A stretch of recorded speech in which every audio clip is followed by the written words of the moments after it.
बिल्लाहि मिनश्शैतानिर्रजीम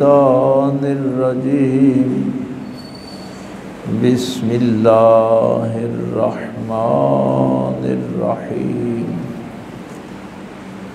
शहरु रमज़ानल्लज़ी उन्ज़िल फ़ीहिल क़ुरआन हुदल लिन्नास व बय्यिनातिम मिनल हुदा वल फ़ुरक़ान आमन्तु बिल्लाहि सदक़ल्लाहुल अज़ीम व सदक़ रसूलुहुन नबियुल उम्मियुल करीम व नहनु अला ज़ालिका मिनश शाहिदीन वश्शाकिरीन वल्हम्दुलिल्लाहि रब्बिल आलमीन। क़ाल अल्लाहु तबारक व तआला फ़ी शान हबीबिही मुख़बिरन व आमिरा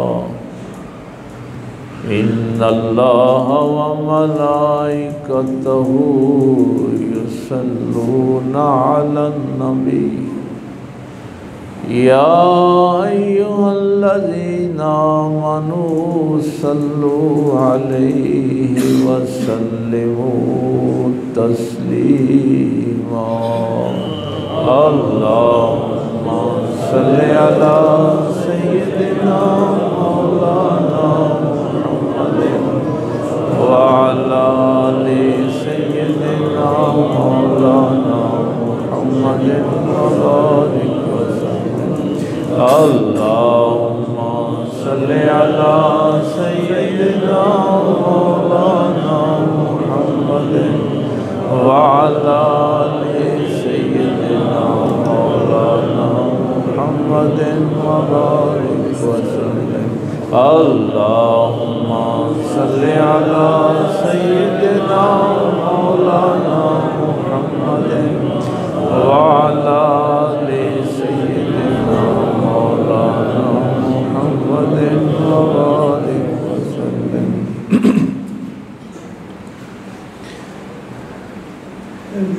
अल्लाह रब्बुल इज़्ज़त की हम्द व सना के बाद और पाक पैगम्बर सल्लल्लाहु अलैहि वालिहि वसल्लम पे हदिया दुरूद व सलाम पेश करने के बाद नहायत ही वाजिबुल एहतराम मुअज़्ज़ज़ सामाईन, बुज़ुर्गों, दोस्तों, अज़ीज़ भाइयों,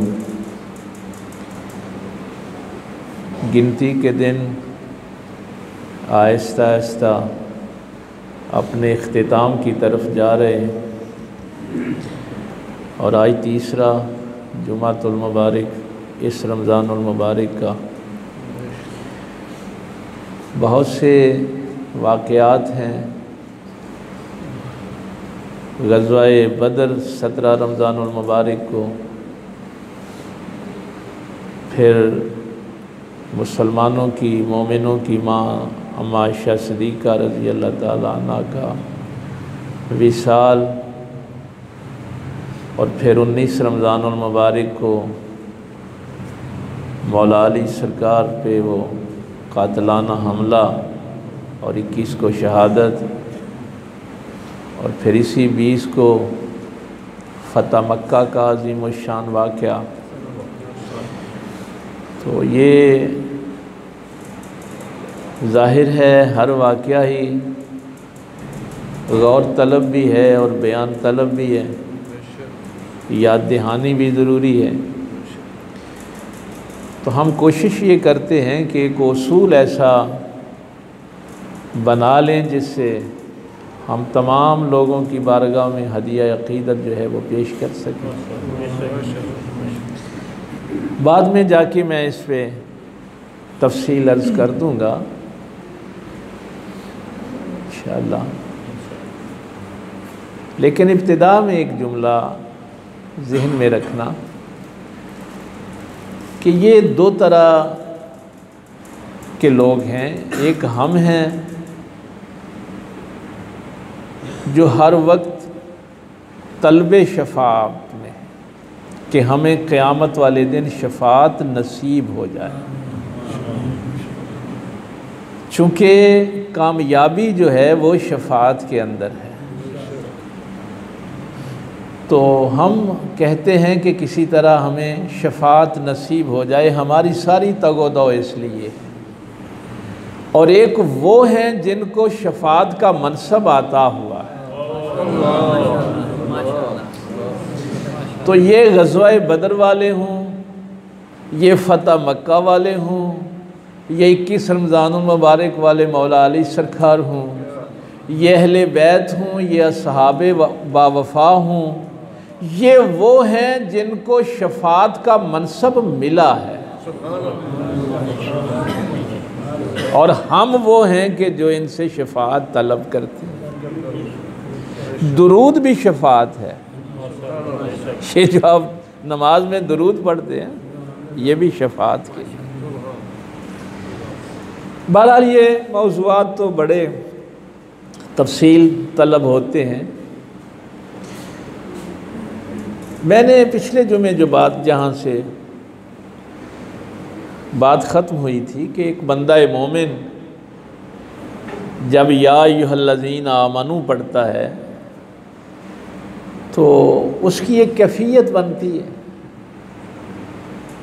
और वो जुमला आपके ज़हनों में होगा कि अगर कुरान का कोई हुक्म आपके सामने बयान किया जाए या आप ख़ुद कुरान की तिलावत करें, तो अल्लाह का वो हुक्म जो कुरान में आपने पढ़ा है, उस हुक्म को सुनने के बाद या पढ़ने के बाद दिल खुशी महसूस करे, तो ये ईमान की अलामत है। और अगर आप अल्लाह के हुक्म को सज़ा समझें तो ये मुनाफ़क़त है।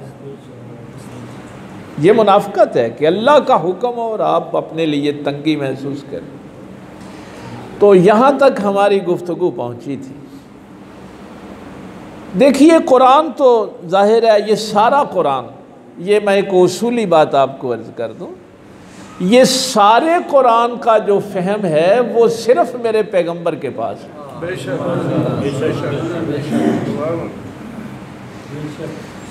बाकी दुनिया के किसी इंसान के पास इसका पूरा फ़हम नहीं है। आप तो एक आयत का मफ़हूम समझ लें, उस पे यकीन कर लें तो आपकी निजात के लिए वही काफ़ी है। मसलन हुरूफ मुक़त्ताअत हैं, अलिफ लाम मीम रा यासीन ताहा, ये हुरूफ मुक़त्ताअत जितने भी हैं, वो इनका तो जबरील को फ़हम नहीं, लेकिन आप पढ़ते हैं तो आपको सवाब मिल जाता है।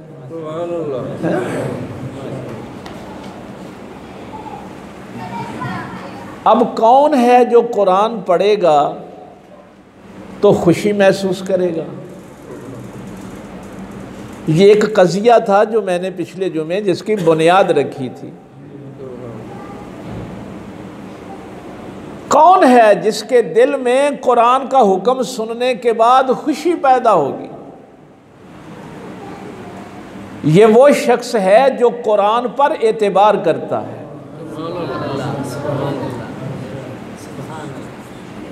तो असल चीज है कि तुम्हारा कुरान पर एतबार है कि नहीं है।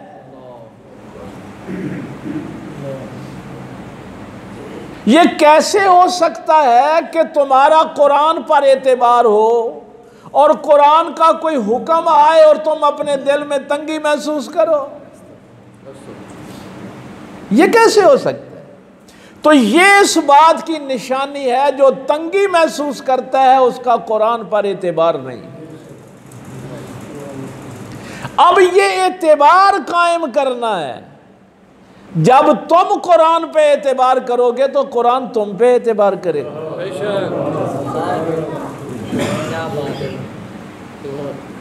पता नहीं ये कितनी बातें थी जो मैंने एक बात में अर्ज कर दी। अल्लाह जब कोई काम करता है तो क्या कहता है? कुन। इज़ा अरादा शैयन अन यक़ूल लहू कुन फयकुन। अल्लाह जब इरादा करता है किसी शय का तो क्या कहता है, कुन। क्या वो ये लफ्ज़ जुबान से अदा करता है? ये काफ और नून का लफ्ज़ उसको अदा करना पड़ता है? नहीं, हमें नहीं पता कि वो कुन कैसे कहता है। फयकून, हमें इतना पता है कि जब वो इरादा करता है तो वो चीज़ हो जाती है। अगर वो पिछली बात आपके जहन में हो, क्या मोहब्बत है उस अल्लाह की आपके साथ, उसने वही कुन फयकून की मंजिल पे आपको भी खड़ा किया और तुम्हें हुक्म ये दिया कि जब भी कोई काम करने लगो बिस्मिल्लाहिर्रहमानिर्रहीम पढ़ लिया करो। तो जब तुम कुरान पे एतबार करोगे तो कुरान तुम पे ये एतबार करेगा कि तुम्हारी बिस्मिल्लाह कुन फयकून बन जाएगी।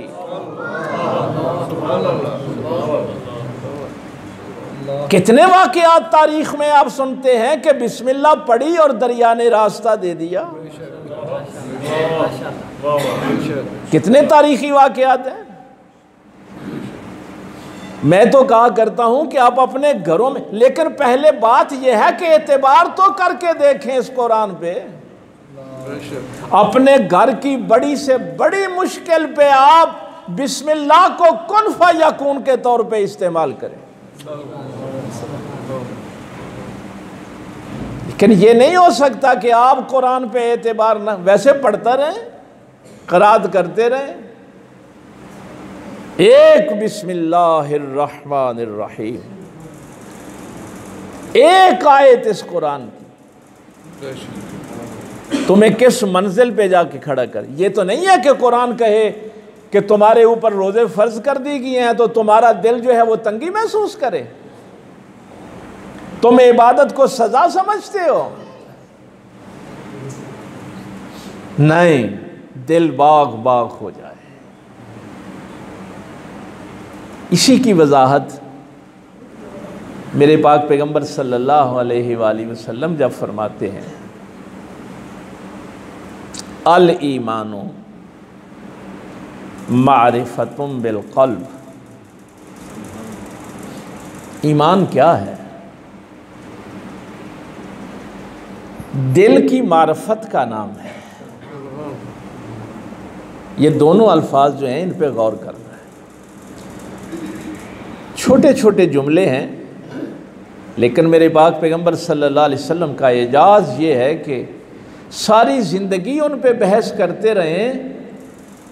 तो कुछ लोग तो कहते हैं ना कि किताबें लिखें तो मफ़हूम बयान ना हो सके। मैं कहता हूँ कौसर के चश्मे फूटते हैं।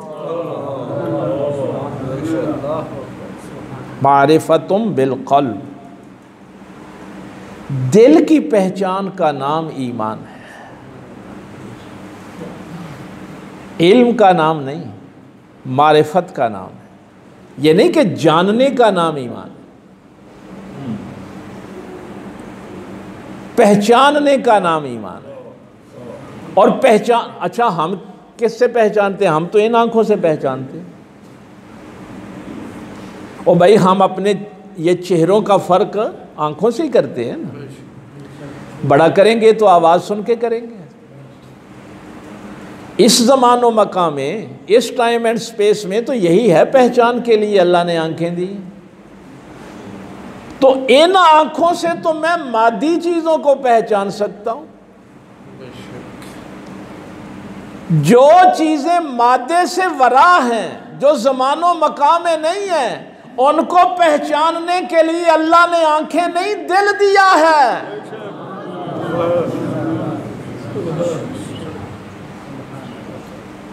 अल्लाह ने आंखें नहीं दी। वो आयत कभी ना बुलाया करें,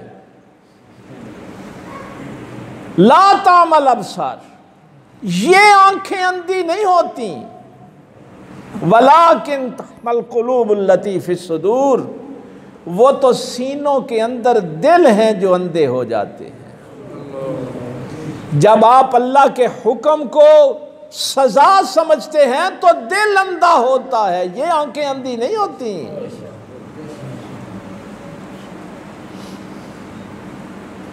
ये आंखें अल्लाह ने मुझे दी हैं कि मैं अपने बाप को पहचानूं, अपनी माँ को पहचानूं, फिर बाप की शफकत और माँ की रहमत को देखकर इस माँ बाप को पैदा करने वाले को पहचानूं। इन आंखों से मैं फल देखूं और फल की तासीर को, उस फल को पैदा करने वाले को पहचानूं।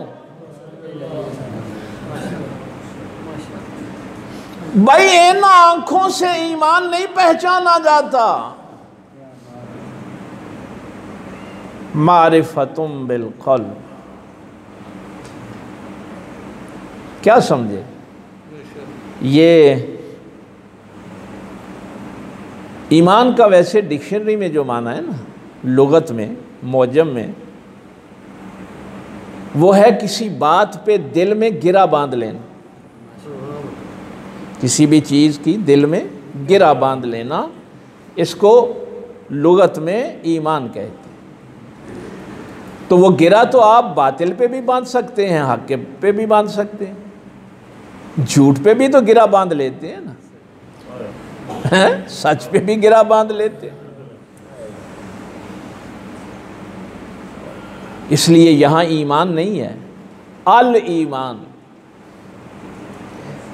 उस वाहिद अहद समद अल्लाह, अपने खालिक और अपने माबूद की मारफत, और उसके साथ मुहम्मदुर रसूलुल्लाह सल्लल्लाहु अलैहि वसल्लम की मारफत,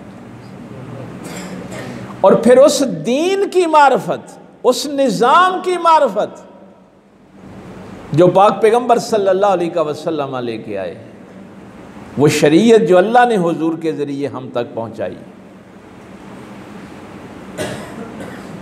और फिर असहाबे बावफ़ा और हुजूर की अहले बैत अतहार,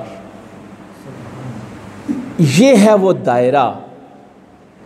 अब ये हदीस आप अक्सर सुनते हैं, मैं अक्सर इसलिए कहता हूँ कि ये औरतों से भी सुनने को मिलती है, फिर मैं समझता हूँ कि आम फहम है, मर्दों को तो ज़्यादा असबार होगी। जब पूछा गया कि जन्नत की कीमत क्या है, तो क्या फरमाया था कि ये तुम्हारा कलमा जो है ये जन्नत की कीमत है। ये सिर्फ ला लिखना और पढ़ना नहीं, इस ला की दिल में मार्फत होना अली ईमान है। और फिर जो इस मार्फत पे खड़े होते हैं, इस पहचान पे खड़े होते, बड़ी करबलाएं उनके सामने आती हैं, शहादतें होती हैं, अज़ियतें आती हैं, जान का और माल का नुकसान होता है, लेकिन वो कदम तो बड़ी दूर की बात है, एक बाल के बराबर भी इस गवाही से नीचे नहीं उतरते।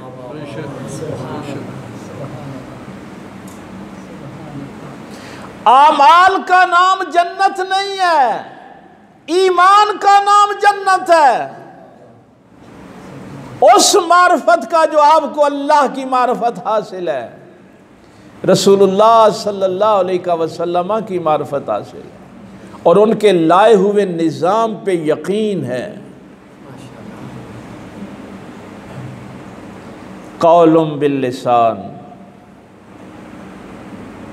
नबी पाक सल्लल्लाहु अलैहि वसल्लम ने बात कहाँ से शुरू की? ईमान दिल की मार्फत का नाम है, और उसके बाद ज़ुबान से इकरार करने का नाम है। इसकी ये तरतीब है ही नहीं जो हमने बनाई हुई है कि ज़ुबान से दिल तक जाना है। पैगंबर फरमाते हैं नहीं, दिल से ज़ुबान तक आना है। पहले मारफत, फिर कौलुम बिल लिसान, फिर ज़ुबान से इकरार करना है, कौल कहना।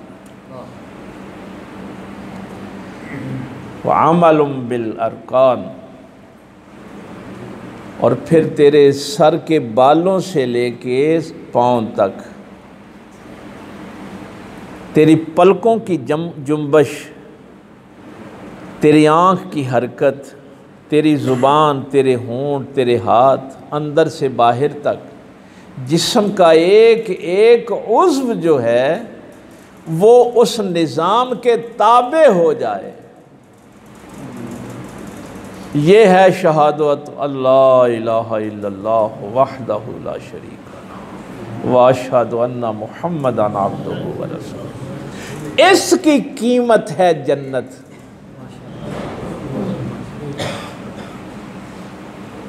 इसीलिए सरकार मौला अली करमल्लाहु वजहुल करीम का वह जुमला उस दिन मैंने आपसे अर्ज़ किया था कि अपने नफ्स की कीमत जन्नत से कम लगाना ही ना। अब क्या था, हम क्या करते हैं, हम तो छोटी सी आजमाइश आ जाए, तकलीफ़ आ जाए, बल्कि हमारा तो जाहिर है पब्लिक डीलिंग है।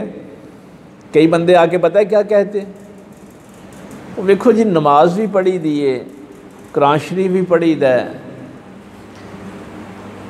फिर भी बीमारी जान ही नहीं छड़ती है। ये जुमले सुनने को मिलते हैं। वो देखो जी काम भी बड़े चंगे करीदे ने, फिर भी कारोबार च घाटा पै जाता। ये है ईमान हमारा है। हम काम बड़े अच्छे करते हैं, कोई ना कोई आजमाइश आती रहती है। क्या कहोगे गज़वाए बदर वालों को, क्या आजमाइश आई। वलक़द नसरकुमुल्लाहु बिबदरिन व अंतुम अज़िल्ला। मुसीबत यह है कि उर्दू में लफ्ज़ का माना और होता है, अरबी ज़ुबान में और होता है। अब जिन बेवकूफ़ों को इस बात का इल्म नहीं होता वो कहते हैं हमने डायरेक्ट कुरान पढ़ना है। मैंने कई बेहयाओं को देखा है इसका ये तर्जुमा करते हुए कि अल्लाह फरमाता है देखो जी बदर में हमने तुम्हारी मदद की जब तुम ज़िल्लत में थे। वलक़द नसरकुमुल्लाहु बिबदरिन व अंतुम अज़िल्ला। अब अरबी ज़ुबान में ज़िल्लत का लफ्ज़ कमज़ोरी के लिए आता है, उर्दू ज़ुबान में ये तौहीन के लिए आता है कि किसी को जलील कर दिया। अब जिस बेवकूफ़ को पता नहीं है कि अरबी में इसका माना क्या, उर्दू में क्या, अब वो ये सोच लेगा कि क्या सहाबे बदर जो थे वो जलील थे अलियाज़ु बिल्लाह, उसका तो ईमान ही ज़ाया हो जाएगा।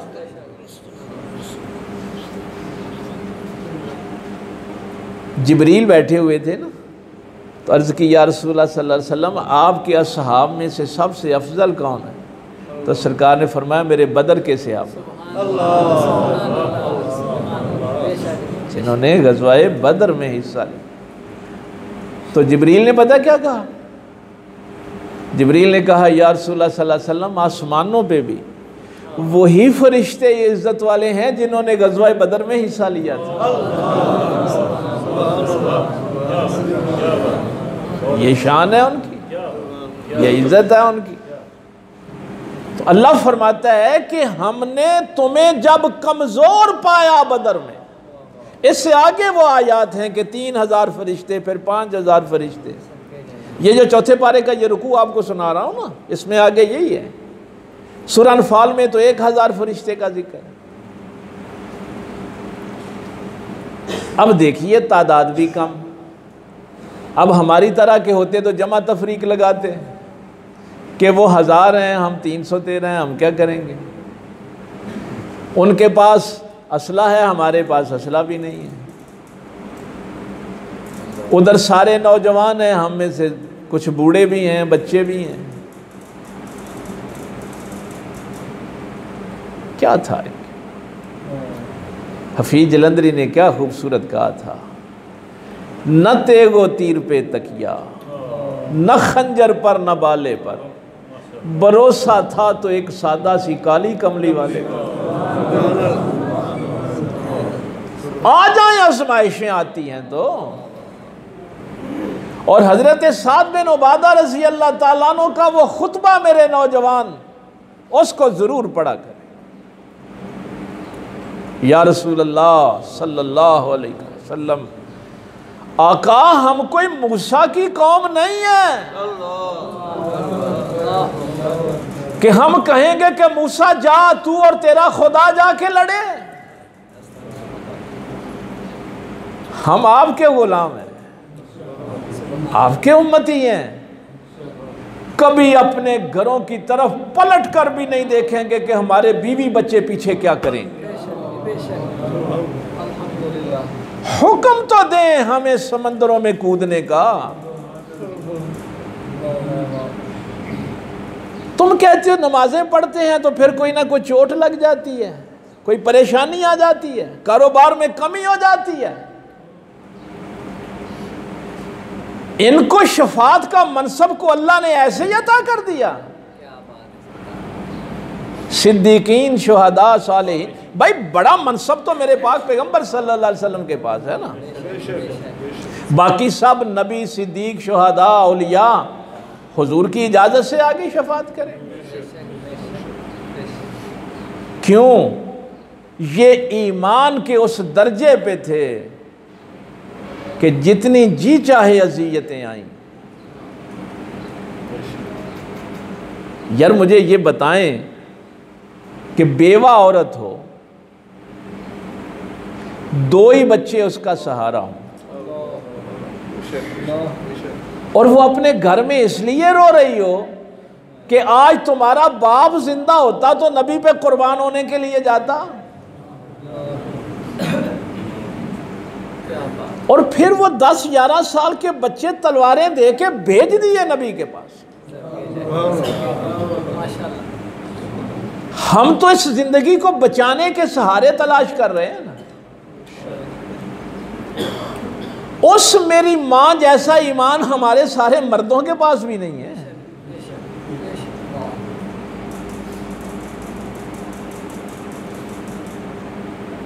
चार लोग शहीद हो गए, बाप भी, भाई भी, बेटा भी, खामन भी। और वो हमारी माँ क्या कहती है, मुझे ये बताओ मेरे नबी का क्या हाल है। ये मैंने जुमला कह दिया है, इसके पीछे बहुत सी तफासील हैं। रास्ते में करबलाएं आती हैं, अज़ियतें, शहादतें, माल और जान का नुकसान, फलों का नुकसान, लेकिन ये अपने ईमान की मंजिल से नीचे नहीं उतरते, कायम रहते हैं। अशहदु अल्ला इलाहा इल्लल्लाह।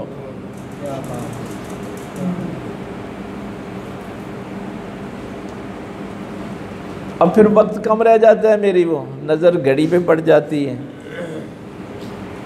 मैं यहीं पे इसको समेट लूँ।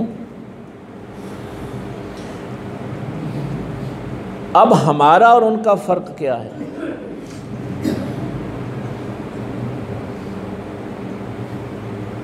शफात नसीब किसे होगी? क्या जो सरेआम सिगरेटें पी रहा है उसकी शफात करेंगे बदर वाले से आबा? नबी पाक उसकी शफात करेंगे? हमें गुमराह कर दिया है लोगों ने कि हराम का इर्तिकाब करो, वाजिबात से दूर भागो, अजान हो रही या हो रही हो, नहीं नमाज पढ़ने के लिए आना, बगावत वाली जिंदगी। और बकवास ये करना कि नबी पाक की शफात है। नहीं, ये जो शब कद्र की रातें भी आने वाली हैं ना, इस कुरान को हाथ में लेना, बड़े से बड़ा सफ़र भी इरादे से शुरू होता है, लंबे से लंबा सफ़र भी इरादे से शुरू। इरादा नेक होगा तो अमल भी नेक होगा, इरादा बुरा होगा तो अमल भी बुरा होगा। अब इरादा पाक कैसे होता है, ये भी एक तफसील है। इरादे से पहले ख्याल आता है, ये तरतीब ये है, इरादे से पहले ख्याल आता है। ख्याल पाकीज़ा हो तो इरादा पाकीज़ा हो। इसलिए कुरान कहता है कि तू बैठ ही नेकों में ताकि तेरा ख्याल पाकीज़ा रहे। जब बुरों पे बैठेगा तो तेरा ख्याल भी बुरा हो जाएगा, ख्याल बुरा होगा तो इरादा बुरा होगा। बगावत वाली ज़िंदगी नहीं। कई दोस्त आके पूछते हैं, मेरे हज़रत साहब किबला रहमतुल्लाह ताला अलैह फरमाया करते थे कि दादा मुर्शिद से एक बंदे ने पूछा कि सरकार वो मैं वज़ू करता हूँ, नमाज तो पढ़ता हूँ, बस ऐसे ही ख्यालात इधर उधर आते रहते हैं। तो उन्होंने फरमाना कि जब तूने वज़ू किया था तो उसकी तौफीक से किया था, उसने मेहरबानी की, उसकी बारगाह में खड़ा हो गया, बाकी बातें छोड़। और बाकी बातें भाई आपने भी ये जुमला आज जहन में रखना है, छोड़ के सारे काम वुजू करके उसकी बारगाह में खड़े होके, नहीं समझ आ, हालांकि समझ के पढ़नी चाहिए नमाज, पता हो रुकू का, सजदे का, तशहुद का, लेकिन नहीं किसी बात का इल्म। लेकिन इतना तो क्या मौला, मैं तेरा बागी नहीं हूं, तेरी बारगाह में हाजिर हो गया हूं, मेरे दिल में बगावत नहीं है, मैं गुनाहगार जरूर हूं लेकिन तेरा बागी नहीं। बागियों को माफ नहीं किया जाता, उनकी शफाअत नहीं की जाती। ये वो मैं फर्क अर्ज करने लगा था, वो शहादत के कलमे से एक लम्हा भी नीचे नहीं आए, एक बाल के बराबर भी नीचे नहीं आए, मुसीबतें बर्दाश्त कर ली लेकिन ईमान पे कायम रहे। और हम कौन हैं? शफाअत का तालिब वो शख्स हो जो उस मुकाम पे तो नहीं है लेकिन ईमान पे खड़े रहने की कोशिश करता है। खड़ा रह नहीं पाता, फिर गिर जाता है, फिर कोशिश करता है, फिर गिर जाता है।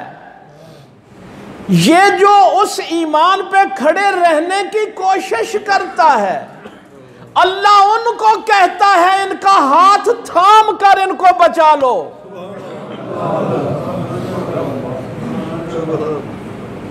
वो शफाअत करने वाले और हम शफाअत लेने वाले। लेकिन शफाअत किसे मिलेगी? जो ईमान पे खड़े रहने की कोशिश करता है। ये नहीं है कि मैं बगावत पे उतर आऊं, अल्लाह के अहकामात की सरेआम तौहीन करूं और फिर कहूं कि मुझे शफाअत मिल जाएगी। ये शफाअत का कोई तसव्वुर नहीं है।